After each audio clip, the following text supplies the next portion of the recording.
ഇതൊരു കാടാണ്. പക്ഷേ ഇത് ഒരു സാധാരണ കാട് അല്ല, ഭൂമിയിലെ ഏറ്റവും വലിയ മഴക്കാട്. Amazon rain forest. 55 ലക്ഷം ചതുരശ്ര കിലോമീറ്ററിൽ പരന്നിരിക്കുന്ന ഈ കാട് പ്രകൃതിയുടെ ഒരു അത്ഭുതം തന്നെയാണ്. പക്ഷേ അതിന്റെ ആഴത്തിൽ ഒളിഞ്ഞിരിക്കുന്ന ചിലത് മനുഷ്യൻ ഇന്നും മുഴുവനായി കണ്ടെത്താനാവാതെ പോയ രഹസ്യങ്ങളാണ്.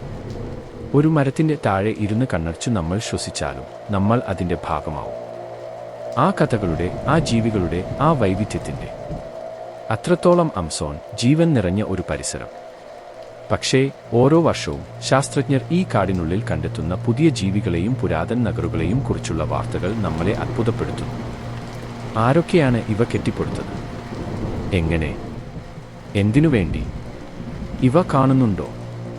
ഈ ഭൂമിയിലും മരങ്ങൾക്കിടയിലും ഒളിച്ചിരിക്കുന്ന അതിഥിവൃത്തങ്ങളുമാണ് ജിയോഗ്ലിഫുകൾ. 2009 കണ്ടെത്തിയതുമുതൽ ഇതിനെക്കുറിച്ചുള്ള അനുമാനങ്ങൾ പതിയെ ബലപ്പെടുത്തുന്നുണ്ട്. ആമസോൺ കാട് ശൂന്യമായിരുന്നില്ല, ഇവിടെ ഒരു പുരാതന സംസ്കാരം ജീവിച്ചിരുന്നെന്ന്. 3000 വർഷങ്ങൾക്ക് മുൻപുള്ള നാഗരികത. നദികളാലും ജലവാഹിനികളാലും ബന്ധിപ്പിച്ച നഗരങ്ങൾ, കൃഷിയോട് ചേർന്ന ഒരു ജൈവ സൗഹൃദം. ഇവയെല്ലാം കാടിന്റെ ഉള്ളിലൊളിഞ്ഞിരിക്കുന്നു. ഇതിന്റെ കൂടെ നമ്മൾ എപ്പോഴും കേൾക്കുന്ന മിസ്റ്റീരിയസ് കഥകൾ. കാടിനുള്ളിൽ കാണാതായ ആളുകൾ, കണ്ടെടുത്ത് വീണ്ടും കാണാതായ അതുല്യ ജീവികൾ, മരങ്ങൾക്കിടയിലെ വഴികൾ സ്വയം മാറുന്നു എന്ന ദുഷ്പ്രാപ്യമായ വിശ്വാസം. 1925 ബ്രിട്ടീഷ് അന്വേഷകൻ പേഴ്സി ഫോസ്റ്റ് ചൊവ്വ എന്ന പുരാതന നഗരം തേടി ആമസോണിലേക്ക് പോയി. പിന്നെ അവനും കൂടെയുള്ളവരും ഒരിക്കലും തിരികെ വന്നില്ല. അദ്ദേഹത്തിന്റെ കഥ ഇന്നും പലരെയും ആകർഷിക്കുന്നു. എന്ത് സംഭവിച്ചു അവർക്കും?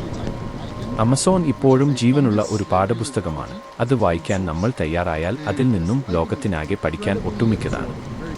ഈ അത്ഭുത കാടിനെ സംരക്ഷിക്കുക, അതിലെ ജീവജാലങ്ങളെ അറിയുക, അതിന്റെ കഥ കേൾക്കുക. കാരണം ഈ ഭൂമിയിൽ നമുക്ക് മനസ്സിലാകാൻ കഴിയാത്ത വിചിത്രങ്ങൾ ഒന്നല്ല, ആയിരങ്ങളാണ്. ഇതുപോലെ കൂടുതൽ രഹസ്യങ്ങൾ അന്വേഷിക്കാൻ വിസ്മയകരമായ ലോകത്തിലേക്ക് ഞങ്ങളോടൊപ്പം തിരിച്ചു വരും.